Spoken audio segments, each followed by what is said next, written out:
Hi, my name is Brandon Harris, and my presentation is about the effects that Aderrall has on people with ADHD. There's approximately 11% of the population each year, children and adults alike, that experience ADHD and are diagnosed as such. ADHD can be treated many different ways. There's many different therapies, but the most common therapy is prescription drugs. Now, prescription drugs are very effective, and there's several of them. However, the most commonly used is Aderrall, which is an amphetamine. No different than methamphetamine, except in a couple different ways. One, it has dextroamphetamine and levoamphetamine mixed together rather than the methamphetamine. But it's still just as powerful, just as addictive, and just as abused as methamphetamine is. However, if Aderrall is prescribed and used properly, it is a very effective method to control ADHD symptoms. The typical person with ADHD has basically an imbalance of chemicals in the brain.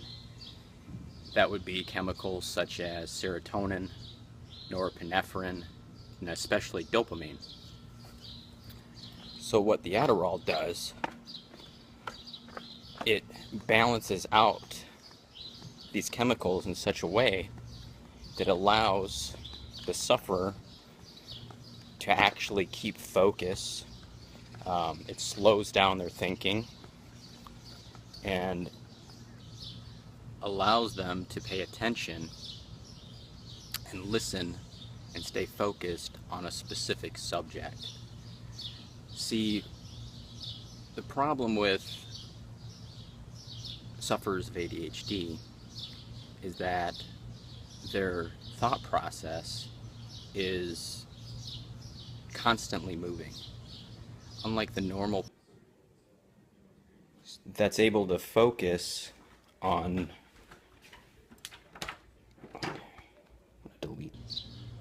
unlike a normal person that can focus on one subject at a time, they are usually focused on several different things at one time, making it very hard to concentrate and to listen.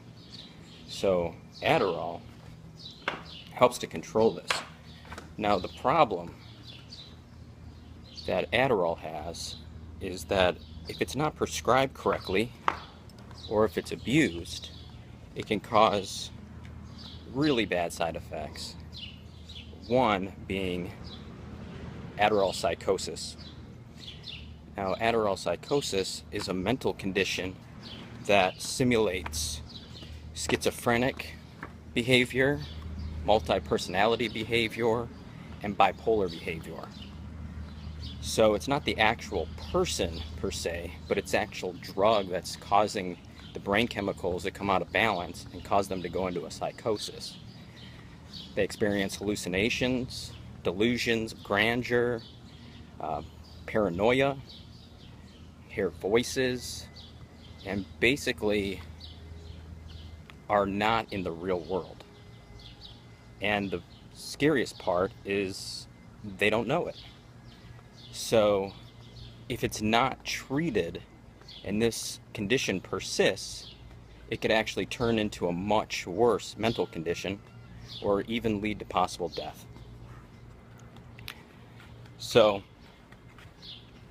I am actually a sufferer of ADHD. I've had it my entire life.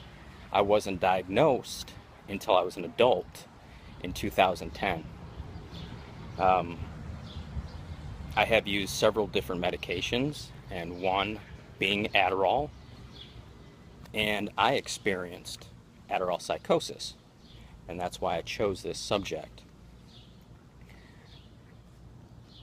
It was unlike anything I can explain. I had no idea it was happening, and if it wasn't for friends and family telling me that something was wrong, I would have had no idea. Luckily, there is a cure for Aderrall psychosis, and through medication and through ceasing to take Aderrall, the person can actually recover and get back to normal quite quickly. Now, for my project, my rubric skills that I did use mainly was reading. I read a lot on the subject. I know a lot about the subject because I've actually experienced it, and I have ADHD myself. But I read a lot of medical articles and did a lot of research via the web. And that allowed me to get more of a better understanding about what it is, how it happens, and how to cure it.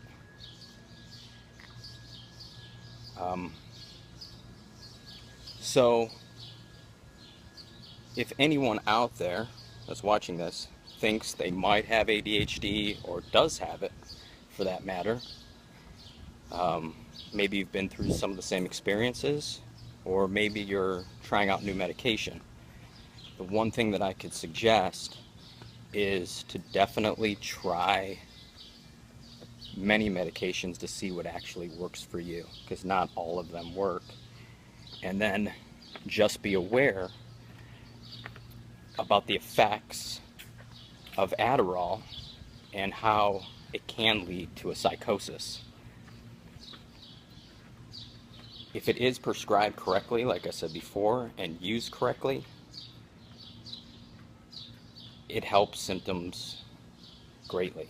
It is very, very effective. Now, in my case, my doctor was prescribing me way too much. So I would suggest finding a doctor that you trust and making sure that you're following up with them on a consistent basis. And then also just checking in with friends and family to see how they think you're acting. Because, like I said, if it does happen, you won't know. So that's my presentation. If you have any questions, please post them. And thank you for watching.